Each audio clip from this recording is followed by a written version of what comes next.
కూడా ఖచ్చితంగా వైఎస్ఆర్ పార్టీ జెండా ఎగురవేయాలి.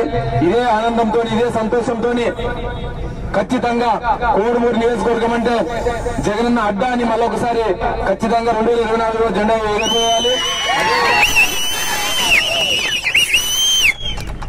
నేను గత 4 సంవత్సరాల నుంచి 6 నెలల నుంచి కూడా మీకు అందరూ చేసి మీతో మమేకమై గడప గడప మన ప్రభుత్వ కార్యక్రమంలో ప్రతి ఒక్క ఇంటికి తిరుగుతూ కార్యకర్తలు పరుగులిస్తూ జగన్ అభిమానులతో జగన్ సైనికులతోని ప్రజాప్రతినిధులతో అందరితో కూడా కలిసికట్టుగా మనం కోడుమూరు నియోజకవర్గం గత 3 సంవత్సరాల నుంచి కూడా గడపగా మనం ప్రభుత్వ కార్యక్రమం విజయవంతం చేశాం. అదేవిధంగా జగనన్న సురక్ష అయితేమి, జగన్ ఆరోగ్య సురక్ష అయితేమి, ఏ ప్రభుత్వ కార్యక్రమం కానీ, అదేవిధంగా ఏ పార్టీ కార్యక్రమం అయినా కానీ ఖచ్చితంగా కోడుమూరు నియోజకవర్గంలో విజయవంతం చేసుకుంటూ గత 4 సంవత్సరాలు 6 నెలల నుంచి కూడా చేసుకుంటూ వచ్చాం. కానీ ఈ మధ్య కాలంలోనే చాలా మంది కొత్త ముఖాలు వస్తూ ఉన్నాయి. కానీ ఎవరు కూడా నమ్మాల్సిన అవసరం లేదు. ఎందుకంటే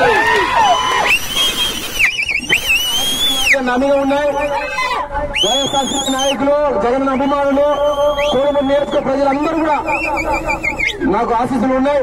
దాంట్లో ఎలాంటి అనుమానం పెట్టుకోకుండా ఇదే ఉత్సాహంతో ఖచ్చితంగా 2024లో మనమే ఎమ్మెల్యేగా పోటీ చేస్తున్నాం.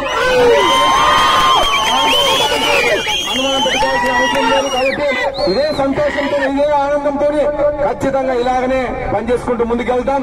మళ్ళొక్కసారి జగనన్నకి మనం ఏ విధంగా అయితే ఈ రోజు అందరం కలిసికట్టుగా బైక్ ర్యాలీ చేస్తాం, అదేవిధంగా 2024లో జెండా ఎగురవేసి విజయం ఈ బర్త్డే సందర్భంగా మన ముఖ్యమంత్రి జగన్మోహన్ రెడ్డి గారికి ఒక మీడియా ద్వారా తెలియజేస్తున్నాం.